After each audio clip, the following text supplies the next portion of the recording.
Good evening, this is Beyond Wallet. I'm Sumit Chaturvedi and let's go straight to our top headlines.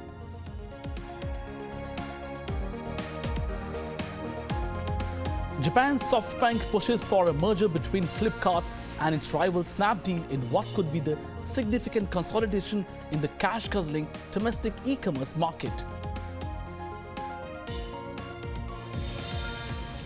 Prime Minister Narendra Modi has called a meeting of his Council of Ministers today to discuss about the proposed goods and services tax to make sure everybody in the government is on the same page. Qatar Airways may order 100 new jetliners before the end of this year to power its push into India.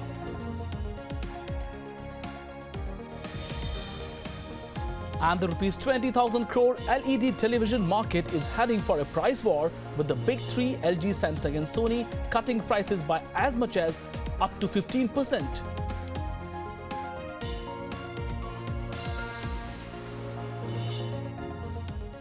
Now straight to our top story. In a deal to rescue its investee firm Snapdeal from submerging completely, Japanese internet and telecom giant SoftBank has now turned its sights on cash-strapped e-commerce firm Flipkart and is pushing for a merger between online marketplace Snapdeal and its rival Flipkart. If it materializes, this could be more significant consolidation in the cash-guzzling domestic e-commerce market. SoftBank is likely to invest up to $1.5 billion in the merged entity by picking up primary and secondary shares, giving it around 15% in the Flipkart Snapdeal combined. SoftBank with a little over 30% is the largest investor in Snapdeal, which was valued at $6.5 billion in 2016. According to reports, US-based Tiger Global, which is Flipkart's biggest investor, will offload 10% stake of its 30% shareholding in the firm after the merger. To talk on this big story, we are joined by our Bangalore correspondent, Nishita. Well, good evening, Nishita. Can you throw more light on this combination? Well, this would be mother of all deals as far as e-commerce marketplace is concerned. Well, it seems like Snapdeal is definitely pushing for this merger, if reports are anything to go by, Smith. Just a few days back, in fact, the both of us were having a chat on how if Snapdeal, eBay and Flipkart come on the same platform, then they will be definitely a formidable force to face Amazon, that has already set aside $5 billion for India. And as we know, Snapdeal, eBay India as well as Flipkart have been struggling. In fact, speaking of Snapdeal, the newsmaker at the moment, it had registered over 3,000 crore rupees worth of losses in the last financial year, ending last year. And now if it goes ahead and joins hands with Flipkart, definitely it can piggyback on the fact that Flipkart has more experience, has had more success in the e-commerce industry, has more presence in south and western part of India, whereas Snapdeal has a decent amount of presence in the northern part of India. So definitely the two joining hands will be a win-win situation. And for Flipkart, they have been looking to raise funds. They have already raised close to $1 billion through Tencent as well as Microsoft. And now if eBay and Snapdeal come on board, they'll be raising as much as $2 billion. So that is almost $3 billion coming in just the first 3 months of the year 2017. Certainly things looking up for Flipkart as well as the Snapdeal's this supposed merger at the moment. But there is still, however, there has been no official confirmation, and that is what we are eagerly awaiting either from Snapdeal or Flipkart, Sumit. Nishita, give some perspective to our viewers. Why is it happening? What is wrong with the overall e-commerce market? We saw Snapdeal firing few employees the last few months, but there's so much happening nowadays in e-commerce market. Why is it happening? Is e-commerce going through a bad phase? That's what is calling for this kind of consolidation of two rivals happening. Well, experts are of the opinion that e-commerce per se is not going through a bad phase, but the way these companies have really dealt with their entire success that they managed to gather in the beginning part of their existence. Now, say for example, for Snapdeal, things were not particularly this bad until a couple of years ago. Now they are looking to lease out a part of their own office space. They're trying to reduce their office space. They had given the pink slip to almost 600 employees last month. But things were always not this bad for Snapdeal. They got a decent amount of investment 2 years back. They had spent almost 250 crore rupees to lease out an office space for 4,000 employees. And similarly, we have seen Flipkart too that went a little bit over the top. They became extremely exorbitant. They spent a lot of money on employees, on their expenditure also grew with the initial capital that came in, and that is where the experts have pointed out that the real problem was these companies did not manage the capital that came in an adequate manner. And then you had the massive competition that came in from Amazon, that came full throttle. Amazon's market in UK as well as US and Europe has completely saturated, and that is the reason why it is looking at India that has a more dynamic e-commerce geography at the moment. And they're hoping that by 2030, India will probably be one of the biggest markets for e-commerce, and that is what Amazon is trying to capture at the moment. Then you also have new, bigger players coming in. You have Rocketnet from Japan. You also have Alibaba, the Chinese brand, coming in. Alibaba is looking to join hands with Paytm. So the option that SoftBank really gave Snapdeal, if reports are anything to go by, then three options were given to Snapdeal. Either join hands with Flipkart, or Paytm, or the funding that was given by SoftBank. Thank you so much, Nishita, for keeping us up to date with this kind of big news. News coming from e-commerce stage where the SoftBank, which is the investor in Flipkart, and it's pushing for the merger of two rivals, Flipkart and Snapdeal. That's going to be the biggest merger so far in the history of e-commerce in India, if it happens.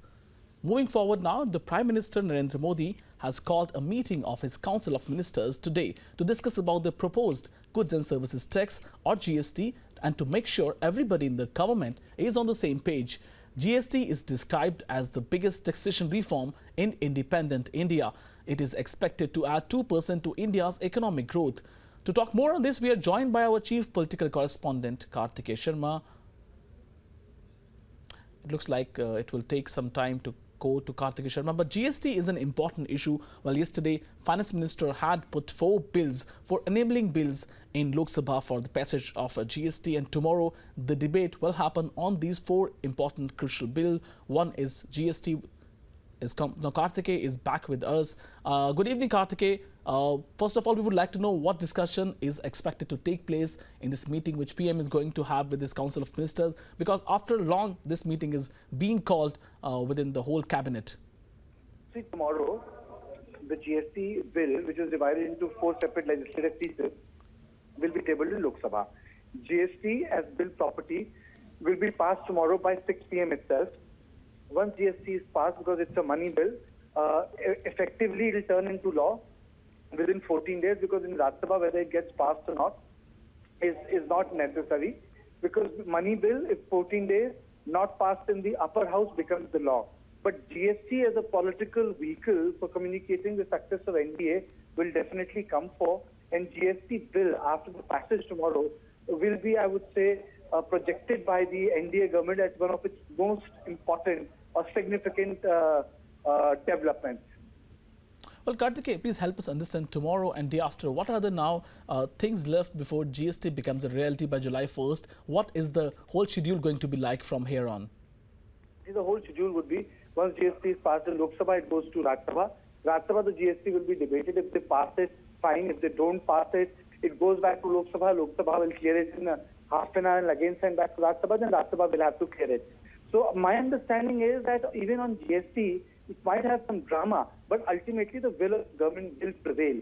And once that is done, the GST will be, I would say, protected like demonetization. An act of, demonetization was an act of cleanliness of economy. We can say that the GST will be an act of cleanliness of the market system, where this, all markets will be unified into one. Thank you so much for bringing all that information for us, Karthikeya.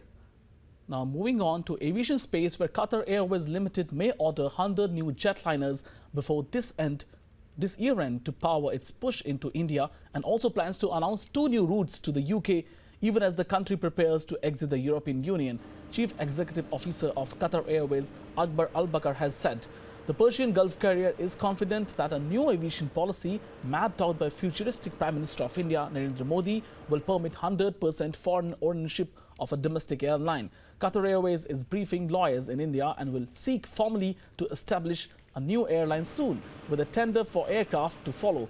Al Bakr revealed last month that he planned to set up an Indian carrier with a fleet of 100 narrow-body jets, breaking into a fast-growing market where local rule previously prevented full ownership by foreign airlines. He said at the time that the Qatar Investment Authority could fund the venture, leaving Qatar Air to run it, though it's not clear whether such an arrangement would avoid the curb or would be possible in India. Qatar Air is targeting an Indian foothold after Etihad Airways of Abu Dhabi took a 24% stake in Jet Airways of India in 2012. Well, remember, India is a fast-growing aviation market and every airline wants a pie of it. Now, moving on, the 22,000 crore rupees LED television market in India is heading for a price war, with the big three, LG, Samsung and Sony, cutting prices by as much as 15% due to increased competition and as they seek to gain market share. The price cut, the steepest ever, comes at a time when the top three are facing growing threat from smaller brands like Micromax, Intex, TCL, PPL and Sensui that are selling their products at prices that are 2,000 to 10,000 rupees cheaper. Consumers too are showing readiness to buy these brands that are online, exclusive or are available both online and offline, much like in the smartphone market. They are also increasingly changing their TV sets every 4 to 5 years as prices of large screen models plunge and companies upgrade technology. LG, Samsung and Sony together control around 80% of Indian LED TV market, but others are now capturing share slowly. In a communication to the trade, LG India attributed the price drop to drive sell-out velocity and gain market share, while Sony and Samsung said they have not dropped prices in the 32-inch segment. Sony, however, they admitted some price correction was done in large screen sizes due to those models reaching end of life. The government of India has today imposed 10% import tax on wheat with immediate effect. The reinstating of tariff has happened after a gap of nearly 4 months. Government decided to reinstall import tax after 4 months because it monitored large overseas purchases.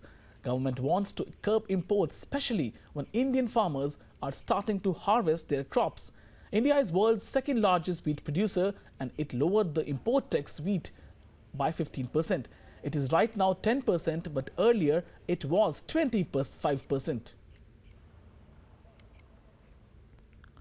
Moving to telecom space, where Bharti Airtel in India has sold 10.3% stake in its parent company Bharti Infratel to lenders to raise 6,193 crore rupees. The consortium of funds includes private equity firm KKR and Canada Pension Plan Investments Board. Post this business dealing, the stake held by KKR and Canada Pension Plan Board combined will be the single largest public shareholder bloc. The combined debt of Airtel after the acquisition of Telenor stands at rupees 67,763 crore. This is KKR's second investment in Bharti Airtel. Previously, the funds managed by KKR had invested in Bharti Infratel between 2008 and 2015. After this deal closes, Bharti Airtel's equity holding in Bharti Infratel will stand at 61.7% and of KKR and CPPIB, which is Canada Pension Board, combined at 10.3%. This deal was executed at a price of rupees 325 per share. Airtel will primarily use the gain from this sale to reduce its debt.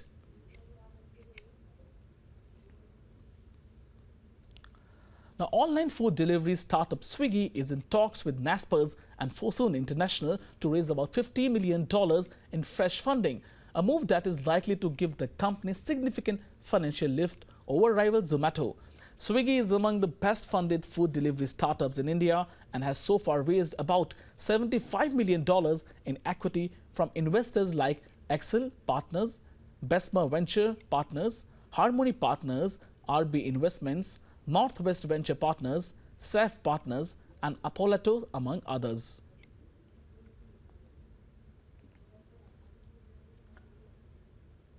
Moving to global space, where British Telecom has been fined a record £42 million by UK regulator Ofcom for failing to install high-speed lines for business fast enough, in an error that is likely to cost the company BT around £300 million in compensation. BT, which runs Britain's major telecom network, misused the terms of its contracts to reduce compensation payments to other providers for failing to deliver Ethernet services on time between January 2013 and December 2014, Ofcom's investigators director said. Dedicated high-speed lines, which are used by large businesses to transmit data, were a vital part of Britain's digital backbone. BT is obliged to provide access to its open-reach network to rivals such as TalkTalk and Vodafone, but they have long complained about the service they receive from the former is monopoly.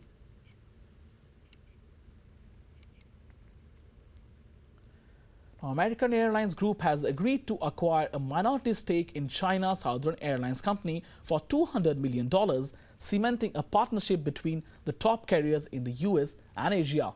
China Southern will issue 70.6 million shares in its Hong Kong listed company to the world's largest airline at 5.74 Hong Kong dollars apiece, the China-based carrier said in its stock exchange statement today. That is a premium of 5.3% over the closing price last week.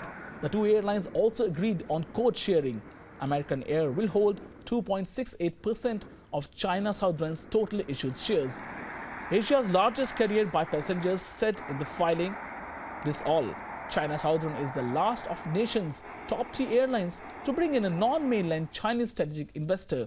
Cathay Pacific Airways, based in Hong Kong, owns about 18% of flag carrier Air China Limited. Delta Airlines acquired a minority stake in China Eastern Airlines in 2015 also. Ticona Digital, the firm recently acquired by Bharti Airtel, will be a debt-free company and will have ample opportunity to expand its fixed broadband services in the home, small, medium and large enterprise market to double its business in the next 18 to 24 months, once it completes its divestment of 4G business. The Mumbai-based internet service provider, which was founded in 2008 by former Reliance Communications executives Rajesh Tiwari and Bajpayee, had last week entered into a definitive agreement with Bharti Airtel, India's leading telecom operator, to sell its wireless broadband business in 5 circles for rupees 1,600 crore.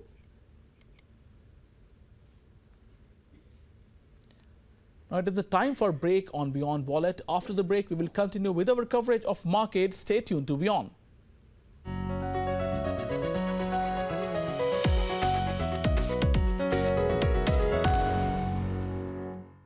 Welcome back to Beyond Wallet after the break. Now straight to our market segment, where after ending yesterday on a slightly weak note, the markets in India today ended on a very positive note. Equity benchmarks have gained on the back of a rally in banks, which saw stocks surging on the back of M&A buzz. The Sensex was up 172.37 points at 29,411 points, while Nifty was up 61.55 points at 9,100 points. So Nifty stayed above 9,100 mark.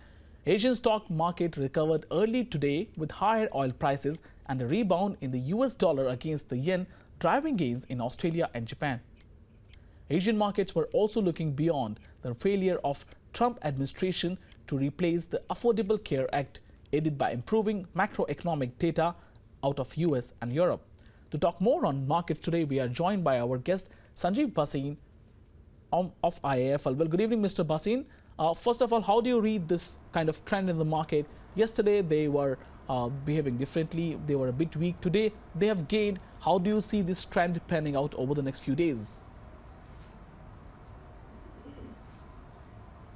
Well, yesterday we knew that the global cues were quite weak and we've had almost 8 days of losses on the Dow.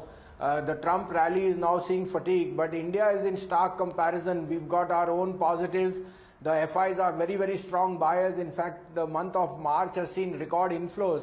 So I think it was just a correction which was there for the last few days, and today we are up and running. So we think that Indian markets are headed higher. We have an expiry shortened week on Thursday. You could be consolidating around here, but we think next week onwards the Nifty could hit 93 to 9400 on the Nifty in the next week. Mr. Bhasin, we would like to know from your side, GST is going to be the big thing which is coming up now. tomorrow there will be a debate in Parliament, and in few days' time we are quite hopeful it will be passed by both houses of Parliament. So how do you see this development, first of all? And second, has the market already factored in, and do you think any upside coming in the Indian market, especially after GST bill is finally passed by Parliament in the coming few days? Yeah, so GST is a big game changer, and a large part of it is already priced in since the time it's been debated and passed. But I think there will be a little bit of implementation to and fro, but it's a very, very big positive. It will have standout effect on our positive GDP, and the whole remonetization along with that should be a very, very big kicker for the consumption market to take off. Like you said, a large part of that may be in the price, but we still think on the back of stronger rupee, bond yields being lower and strong FI flows, Indian markets can definitely touch new highs in the next week or 10 days. Any of your favorite sectors, Mr. Bhasin, where you would advise our investors and viewers to invest money in? Any of your sectors where do you invest, and you would recommend our viewers also to invest in that kind of segment? Yeah, so PSU banks have been outperforming. We are relatively bullish on the banking sector, on the NBFCs where we are seeing a large part of the outperformance. We also like cement on the back that there is going to be a hot summer and cement sales should pick up on the back of cement drying faster. And thirdly, the consumption on the consumer durable side, where we think there is a huge upside given that this is going to be an extremely hot summer, and all the stocks or companies related to cooling and air conditioners and the durable side should be in a very, very fine shape going into 2017 second half. And also, Mr. Bhasin, if we would ask you about the global markets a bit, how do you see these markets panning out? Though there's a less of pressure over there, global Qs are doing very good. How do you see global markets overall? Well, global markets, particularly the developments, have been on a very, very strong wicket. But now, closer to 21,000, the Dow is seeing extreme pressure. There is now talk of how Trump's policies will play out after a setback on the healthcare. But I think we would wait for some more news flow from there on the stimulus package which he announces and pumps more money in. That is what the whole world is waiting out for. The dollar has been on a weak wicket, which is good for emerging markets. So overall, I think the global markets are in a very, very big consolidation phase with a slight negative bend. But like we said, the real outperformer here should be the Indian equity market, which was a laggard but now can be an outperformer on the back of strong inflows, rupee stability and macros turning for the better.